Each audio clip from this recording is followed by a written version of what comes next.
Hello everyone, I'm Annie Gibbins and you're listening to Memoirs of Successful Women, the podcast where you get to hear candid conversations with fascinating women from around the globe who share aspects of their business and life journey, how they measure their success and what they have learned along the way.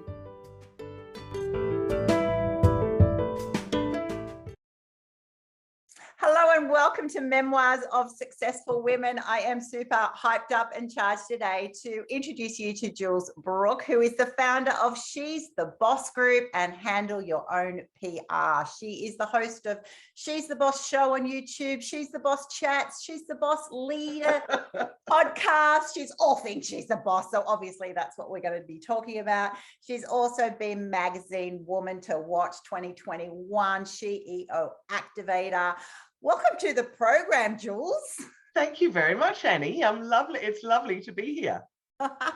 We met when we were on a summit last year, and we're the classic busy women who meet at summits, kind of hear each other share, and then get attracted to what we're both doing in this space, plus all these other women around the globe. So I have been looking forward to having this discussion with you and having the live opportunity to share that with people globally. So fantastic. So tell me, Jules, tell the listeners, who is Jules Brooke and how did you get the dream to create a group of, it's really quite an empire. She's the where do I start? Who is Jules Brooke? Traditionally, since 2008, I've been teaching people how to do PR. So I have a business called Handle Your Own PR. Which I started. I can tell you the story of why I started that later if you like. And anyway, so I was trundling along doing that, and in late 2019 I saw an ad or a post on Facebook from a guy called Aaron Young saying, I'm going to start a new TV network and I'm looking for people to interview. And I guess I kind of thought he's probably doing it from his bedroom, but being the publicity queen or hound that I am, I put my hand up and said, can we have an interview? And on the back of that, we got on so well that he said to me, would you consider hosting the lunchtime show with me? And I was like, oh my God, I've been discovered. It was fabulous.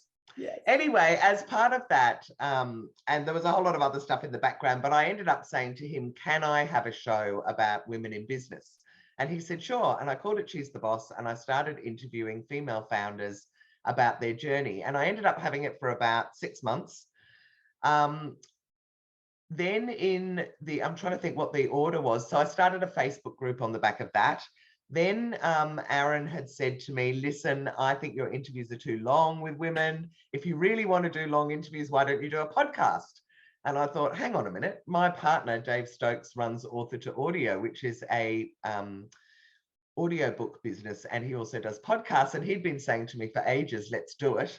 So I thought, okay, I'll start a podcast. So started it. Poor old Dave had said to me, I'm happy to do it for nothing. I didn't have any money at the time, wasn't monetizing it. So we got to 50 episodes and he kind of went, this isn't so much fun anymore because it's so much work. And in the same breath, my son said, well, I'll start doing them. So my son's been producing the podcast for the last year. Awesome. So we started the podcast, then the lockdown came. And I thought, why don't I just do an online lunch? Because it's really nice to be able to hang around with other women.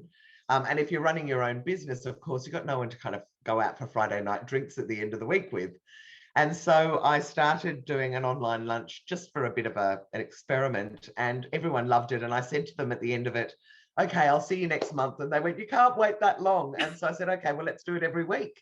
And we've done it every week up until, so we did a year and a half, almost 2 years of every week, and we've just moved it to fortnightly. But wow. That is with female founders from all over Australia who just come and chat with other women about what's been going on in their week. And if they need any help, we can help them, that kind of thing. Then when the ticker episode, the ticker kind of arrangement ended, I went to the girls in the She's the Boss group and said, listen, we're not going to be able to have the TV show anymore. And there was this outcry. They were all saying, no, no, no, we love it. You've got to do it. And then one of them, the beautiful Sam Elam, who owns Media Maneuvers, which is a media training company, called me on the same day and said, Jules, I've got a whole studio's worth of equipment. I've got nowhere to put it over the lockdown. Would you like it? And my son said, I'll produce your shows. And literally that's where it started. So my son, Jake Brooke, has created the She's the Boss YouTube channel and produced all those shows and the podcasts. And we love that. And then the group kind of grew. And then the girls said to me, well, what do you want to do with all of this? And She's the Boss has I feel like I've been channeling it. Like it's that easy. It feels like it was totally meant to be. We know that there are loads of female founders out there. We know there's not stacks of support for them, specifically if you're a successful woman and a bit older. There's a lot of stuff for younger women. Yeah. And so I just thought, well, I'll keep going. And why don't I do what Ticker TV did? Why don't I start a TV network as well, but I'll make it about women?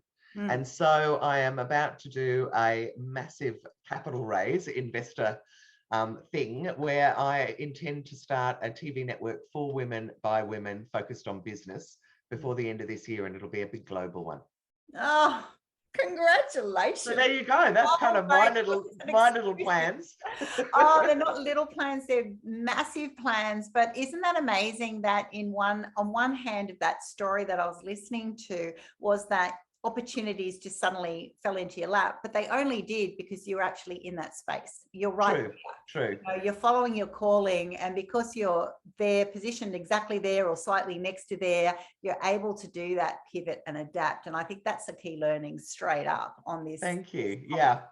That I absolutely love. And that's, that's the way I'll coach people. You've got to be where you want to be so that when those opportunities are there, you can say hello. You can take them. That's right. You can take them, or people even think of you Yeah. like, hey, can you be the one to look after all of my equipment? You're like, yeah, sure. Yeah, Absolutely. that's right. So I love that. Even let's drill back a little bit even further into your journey then. Why did Jules suddenly get so passionate? Why was this actually a natural drawing force? What's the why behind this? Were you the entrepreneur who went, you know what, it's a bit lonely. I didn't know how to do everything. What's the real why behind this story? I think the real why, look, I've always worked with women through Handle Your Own PR. We had sort of 90% women that I was coaching. So I've always worked with, and I've run my own business since I was 24 and I'm 55. So I've been doing it a long time, and I have always wanted and encouraged people to start businesses. It's my thing. I just feel like everyone should be running their own business.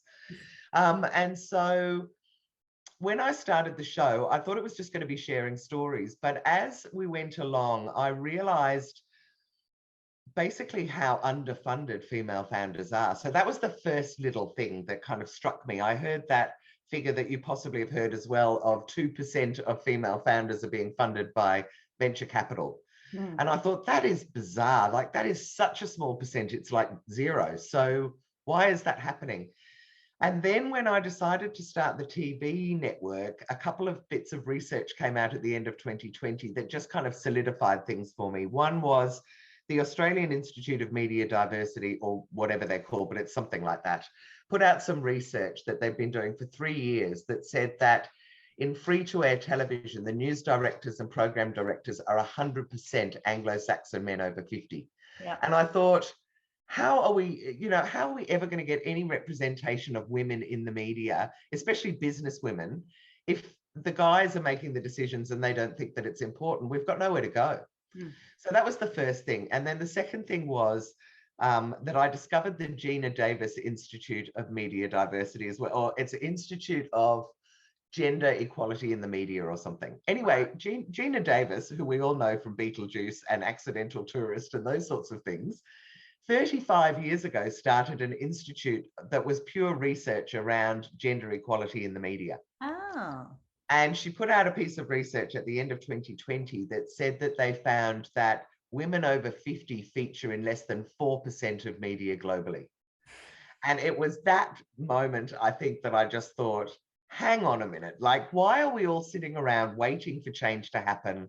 We're listening to men telling us it can only be done slowly. one step at a time. What you can only build a wall one brick at a time. And I thought, we've been bloody waiting for like 30 years, and this is where we're at.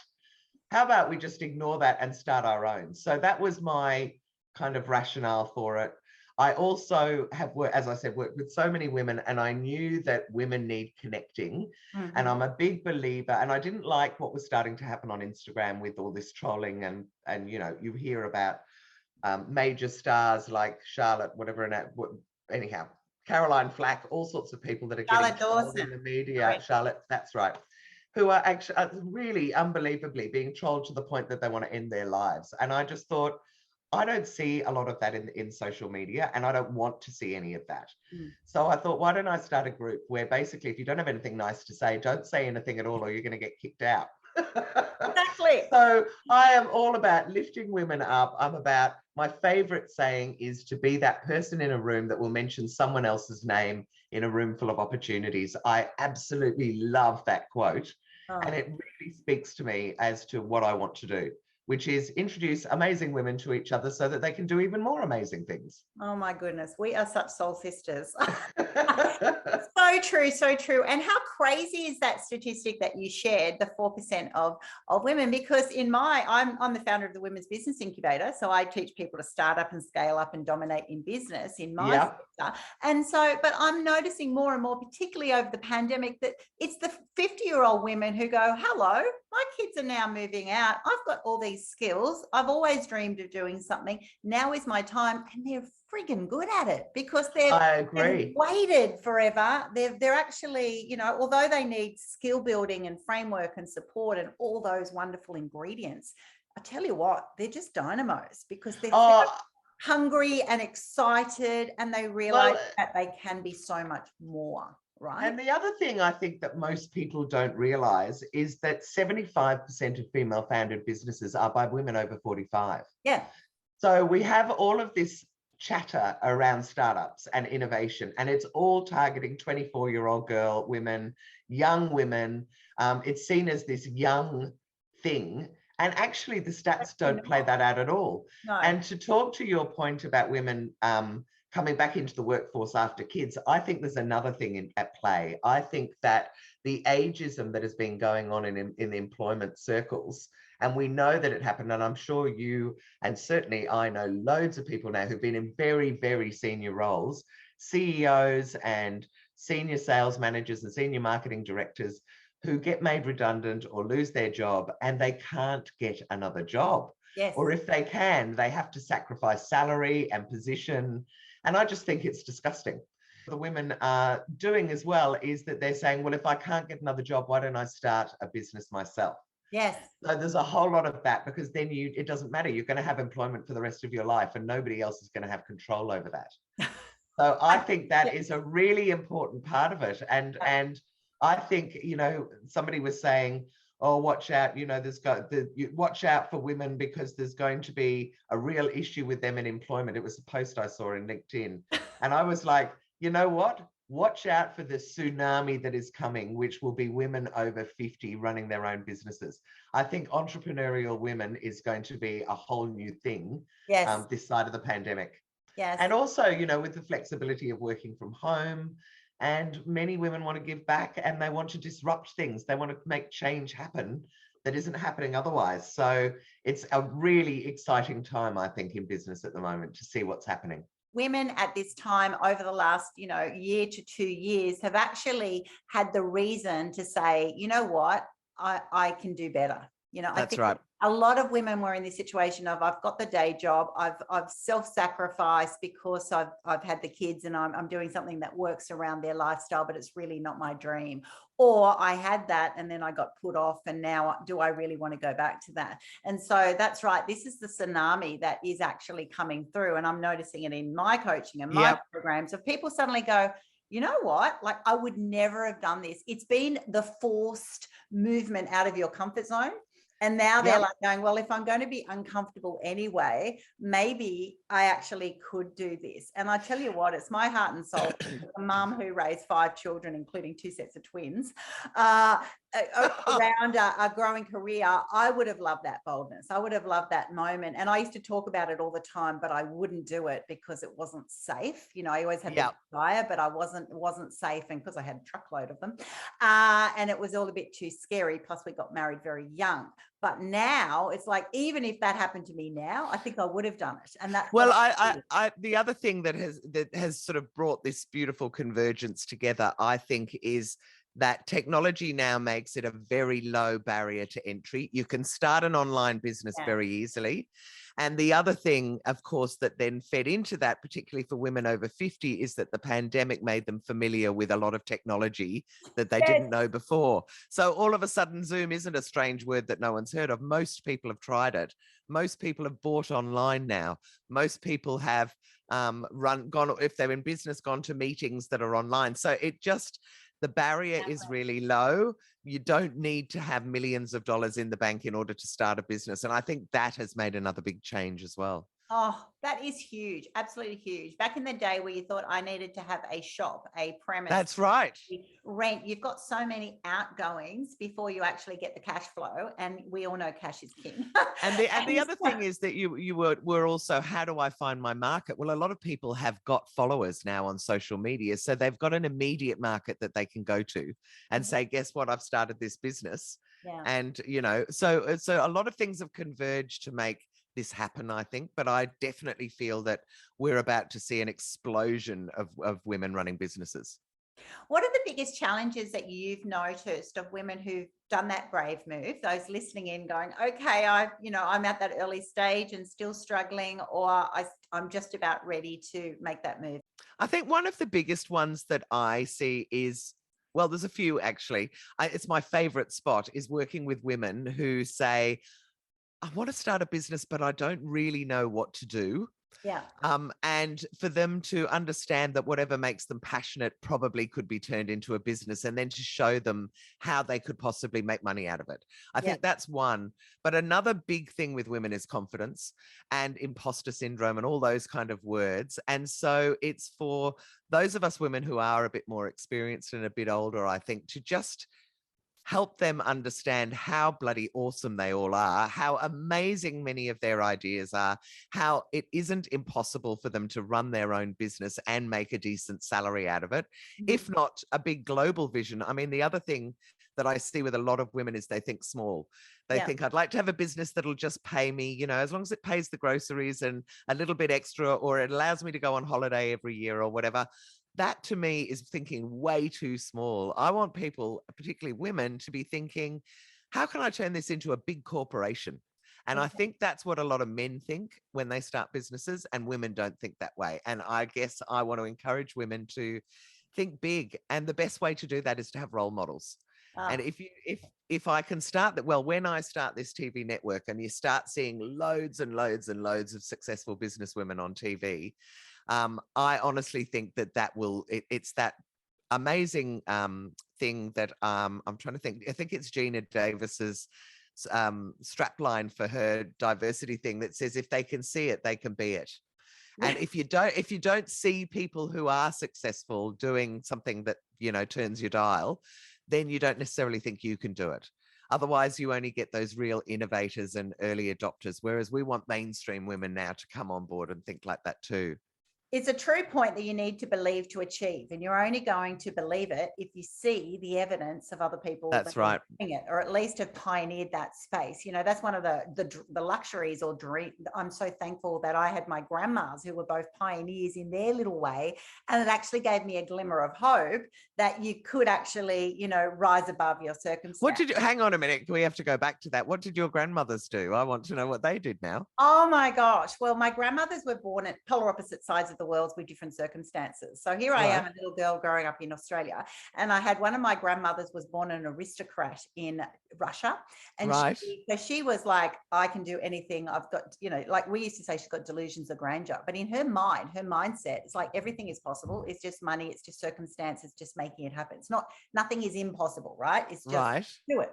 And so she actually, her circumstances changed because she had to flee the Bolsheviks and lost all the money and came out to Australia as a refugee, but she actually still just acted the same, right? Always had that belief in herself. Why is this not happening, right? Back yourself to the hilt. Like, actually surprised when things didn't work. It was like, I don't understand what's happening.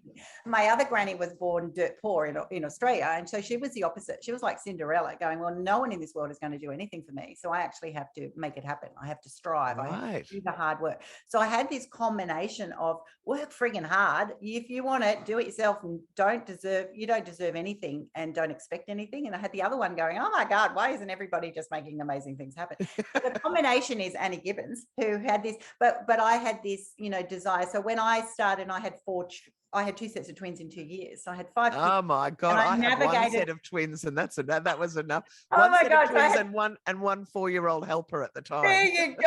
I know. So I was 23 and I had my first twins. Stop it. 23. I had 4 kids at 25.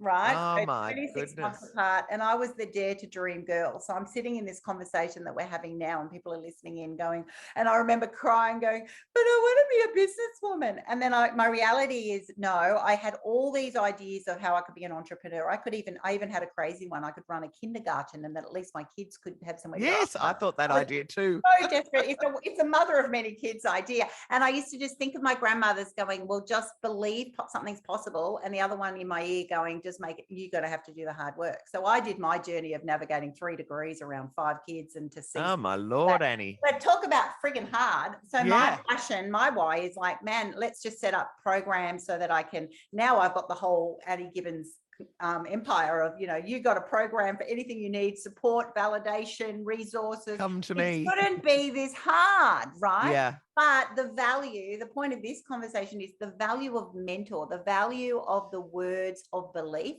these women who set the scene. And when I had another lady on my podcast, Shelley Brunswick, who's the COO of Space Foundation. So there's a classic of, she's the girl who sat in the classroom. When do you see photos of a female astronaut, or women who are in businesses of construction, mining, finance, tech? STEM.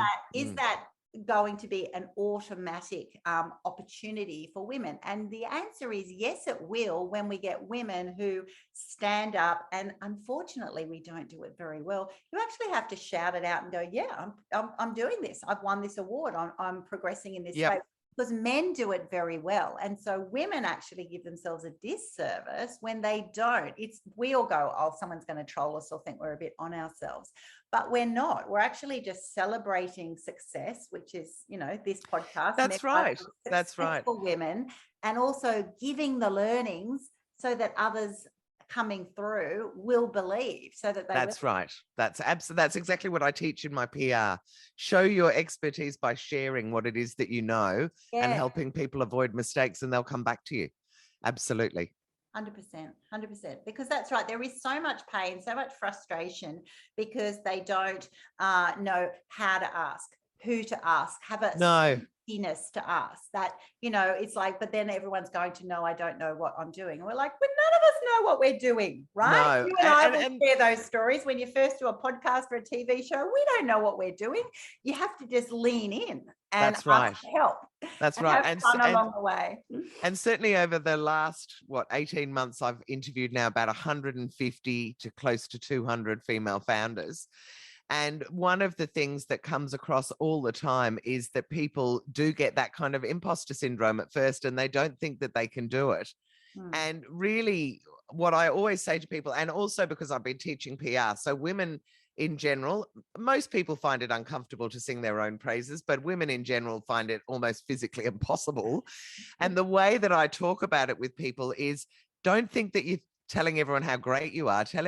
You're telling everybody how you can help them, or how to avoid making mistakes. And if somebody does do a podcast with you, or you manage to get yourself in the media, or you do win an award, you can go out and deflect it a little bit off yourself by going, I'm so thrilled that this organization, you know, has given me this award, or that this media outlet has published me. So true. And it just deflects it a bit, but still allows you to push it out. Because a lot of women say to me, okay, now I've got the media clippings. What do I say? I don't want to say, aren't I fantastic?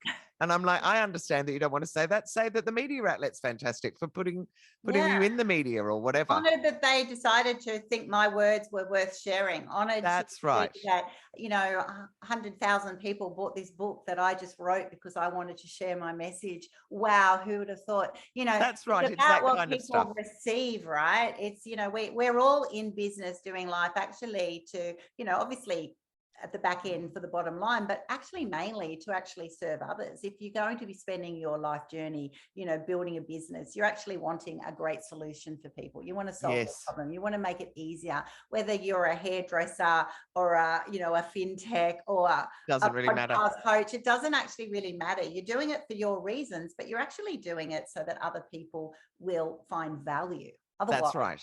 That's right. Right. And a lot of people I know, certainly in the early days, would go, but it's my IP. I don't want to share my IP. And I would, you know, feeling that people would steal it. And I always used to say with Handle Your Own PR, certainly I have given everyone everything that I know. And what happens is that people read it all and go, oh my God, that person really knows what they're talking about. I'm going to go back to them to teach me. So it actually does work for you. People don't, very, very rarely do people take your advice and implement it exactly right without having to come to you for help. Yeah. I love that. And that's a bold woman. And that's at a different level when you actually know that to be a truth. Right? True. What you just shared there. I think you and I would have both learned that along our journey, that when you're first starting up, it's like, I've worked so hard. I've put so much blood, sweat and tears into this. I don't want anyone to steal it, take it, share it, all that sort of thing. Whereas once you rise to that next level, you realize exactly that. And I noticed that even when I did a Masters of Ed back, you know, 15 years ago. And as an educationalist, it was controversial when the universities, someone like Stanford, actually put their full curriculum on the web. And everyone went, what the hell? They're sharing everything. I know. Now no one will have to pay them, and everyone will what do will it happen. themselves. And you go, but you actually have to pay the full money to get the qualification, to get the access for the teachers who are the gurus who are going to make it come alive. That's right. You know, and that was just foundational for you. That actually shifted my mindset to go, wow, when you actually are so confident that you're the one, you're the bomb, you're the one that you know, and I'll even notice that, you know, my husband even needed a new shaver or something. So he went to the shaver shop. Now you can buy that there, but you know, he ended up buying more in the shop because I want to ask that guy, he knows his stuff.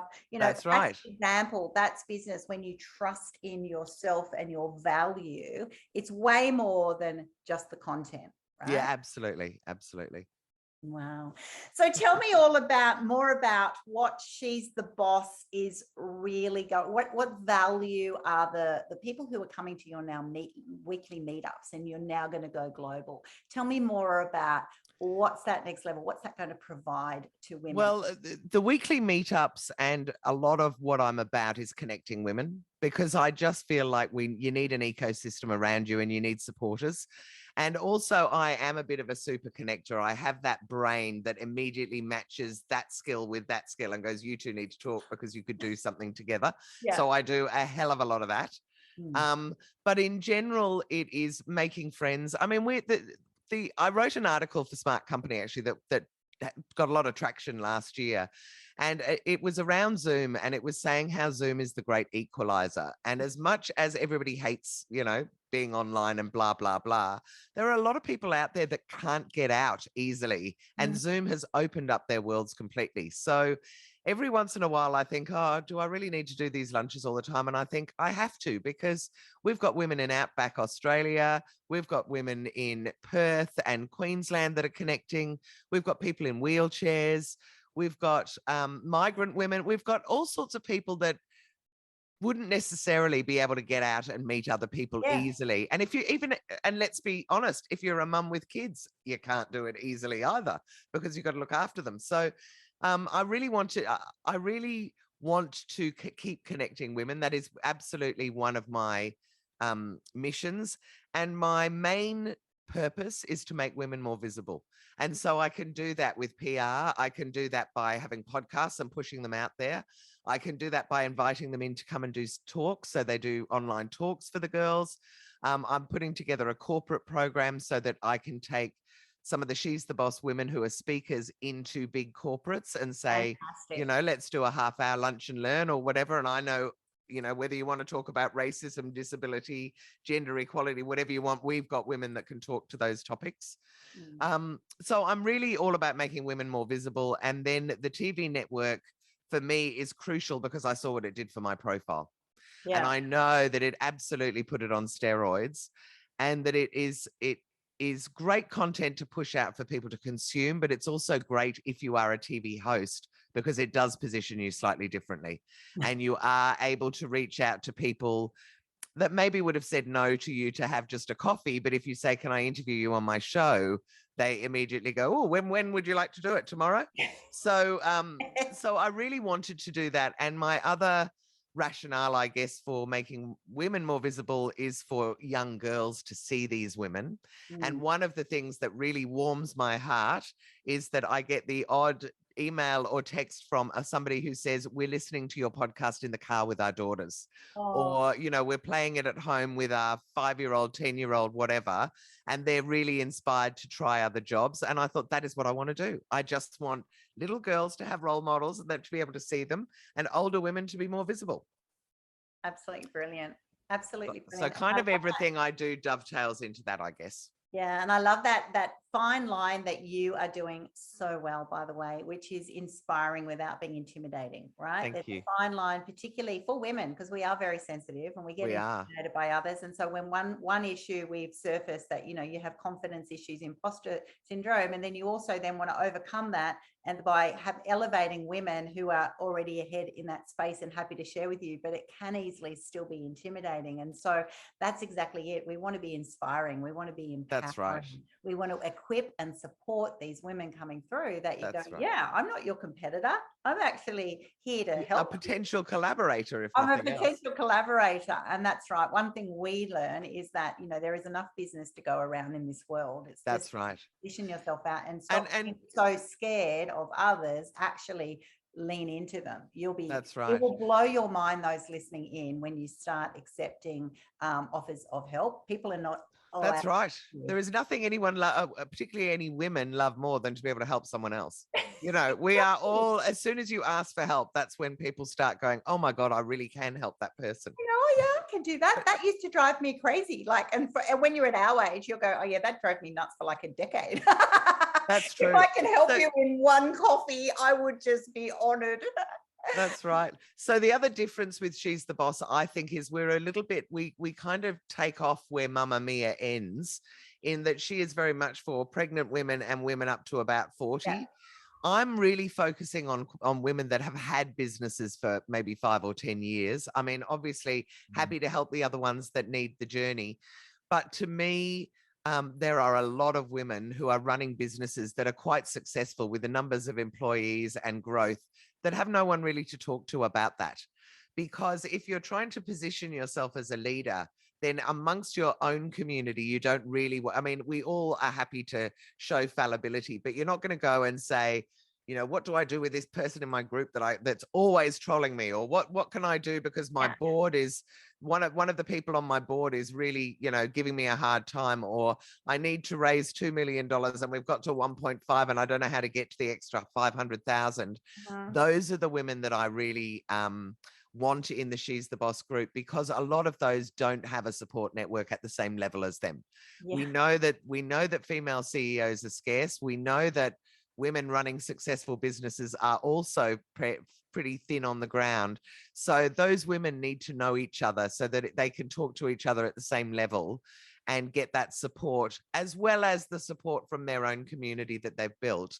But that top level support, I think, is really important as well. Oh, that is So true, so valuable. As a woman CEO, I know there's only 1 in 5 of us are CEOs, and once you That's right. general sector, and then you actually start looking at if the ASX listed, those in America, Fortune 500, the percentages are diving very, very quickly once you go to those niche areas. We know that That's right. men particularly earn double women over. And we also know, sadly, and I keep meaning to write an article about this, that there are a lot of boards that are ticking the box for diversity by putting one woman on the board. And I actually think that's cruel. I want to write an article about how unfair it is to just have one woman on a board full of men, and that there should be at least 2. So those women who are on those boards don't have any other women who are able to support them, really. It's very lonely. It's very and I'm not saying that we don't have great male allies, because we do, and I love blokes, and I've got 3 sons, and I'm sure most of us feminist women do love men, and we understand that we need their support as well. But we just need to take the ball by the whatever the expression is, horns, exactly. It's horns, thank you. Right. And just do it ourselves, and just support each other and make those connections at that senior level, so that women, because the other thing is women get on boards because guys get on board, because their mate has told them, and we need another person on the board, and I know this bloke and he's been on a couple of other boards, so he knows what to do. Bring him in. Well, we need that female network doing the same thing, so that when they go, we've lost someone on the board, go, I know there's a fabulous woman that will do it. And don't even talk to me about quotas and merit, because that absolutely drives me nuts when people go, but it should be about merit. Of course it should be about merit, but it should be about merit and gender. That you're not telling me that the only opportunities for great board members are blokes because they've got more experience. That's just rubbish. So anyway, that's another of my things where, I know that I work with women and that women are quite sensitive, but I also pretty much say it like it is. So I'm a bit like a bull in a china shop sometimes. That's the statistics, if 1 in 5 are C-suite, CEOs or board chairs. So we're even talking at that level of just getting onto boards. 22% of boards have no women, not one. That's right. And that is the horrendous statistic. So it's not anti-male. It's actually saying, well, you got 50% of the population are women. So it just doesn't make sense that, you be having those statistics. So it's first of all, having a framework that we're getting those people opportunities to get to the table. And then I don't even want to be at the table. I want to be discussing, influencing, making decisions. Exactly. I actually then want to get to have the opportunity, the equal opportunity to be the chair, to be that person. Yeah, why not? Make change, and that's what we're wanting for women coming through. So take those. We need to get way better, and I love what you're doing about providing an opportunity for them to have that networking, but to support each other, because that's I think so, because when the stats came out last year of the ASX 200 and they were going, woohoo, 30% of women are now on boards, and you go in and you go, okay, so 30%, it is now 30% of women on the top ASX 200. Sorry. The ASX 200 companies had 30% of them have got women on their boards, which is 60 out of 200. But when I went in and actually looked at the numbers, 38 of those had one woman. Yeah. So, and I mean, how can you influence a boardroom if you're fighting battles on your own and everyone else disagrees because they don't think women should be allowed to have, days off for menopause or whatever it might be? You just have to have that represent.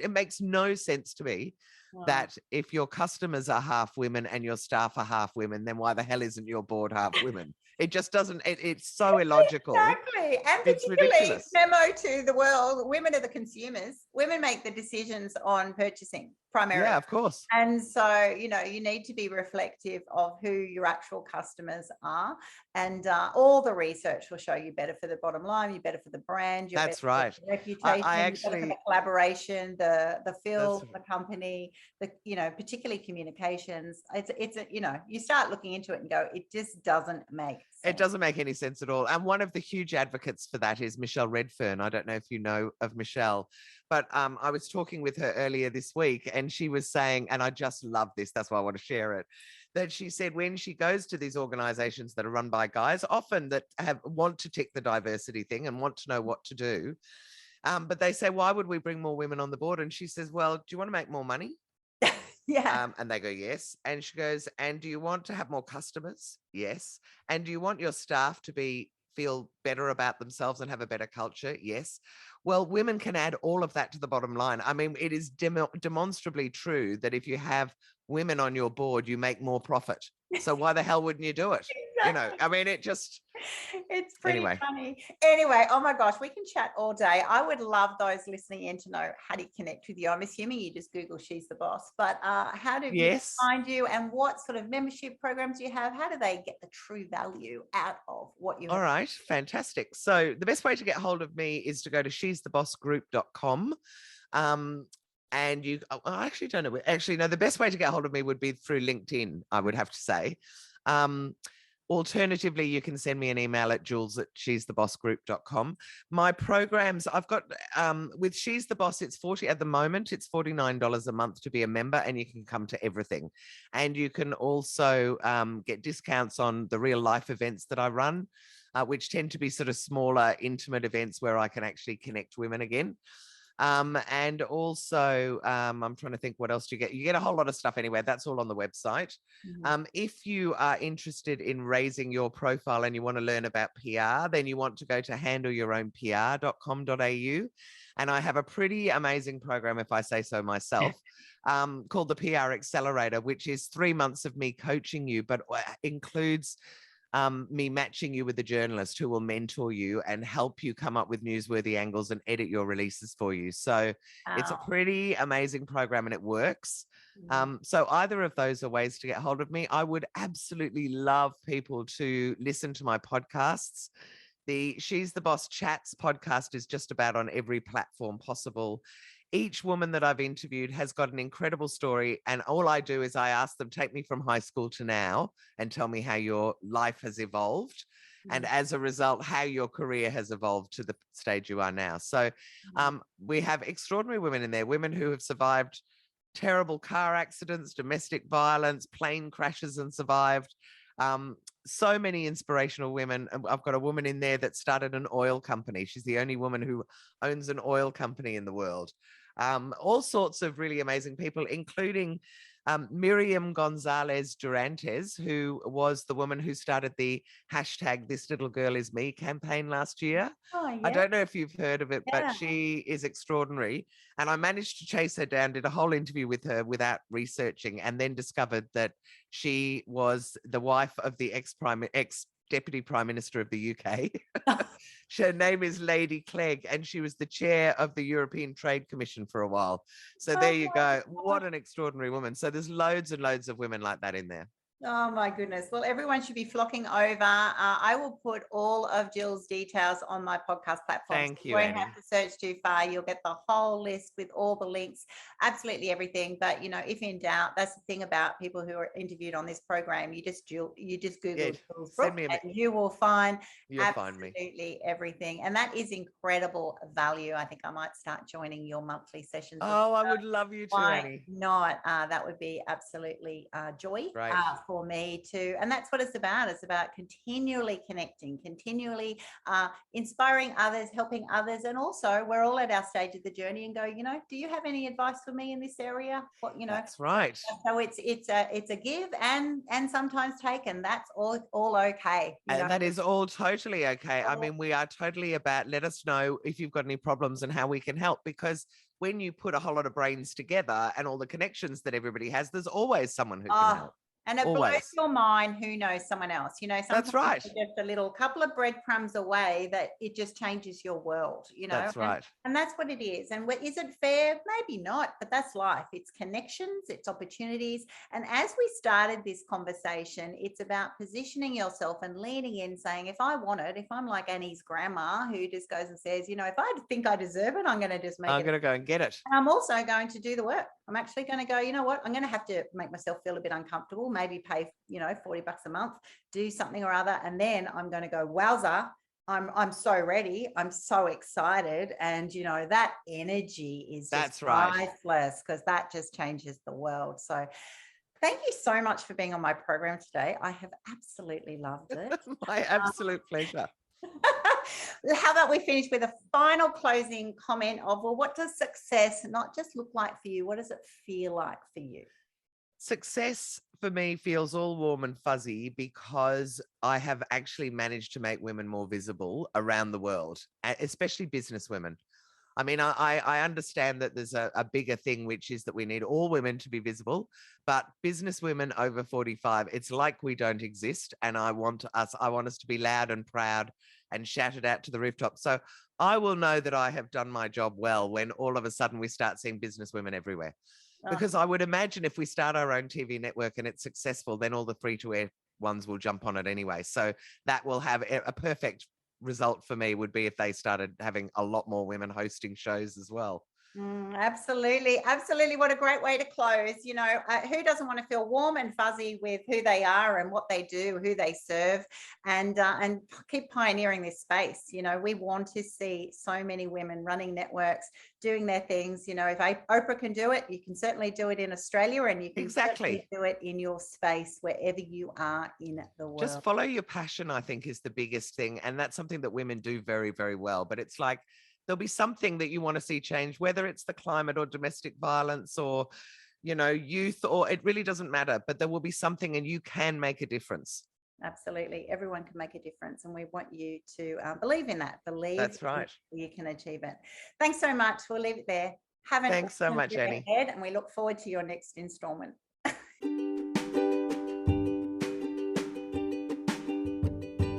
Thanks so much for listening to this episode of Memoirs of Successful Women. You can find me at anniegibbins.com, where you can download my free resources, get connected on social, and check out my online magic transformation program. If you love this show, feel free to subscribe to future episodes and, of course, share it with your friends. I'll see you again soon, and until then, happy podcasting.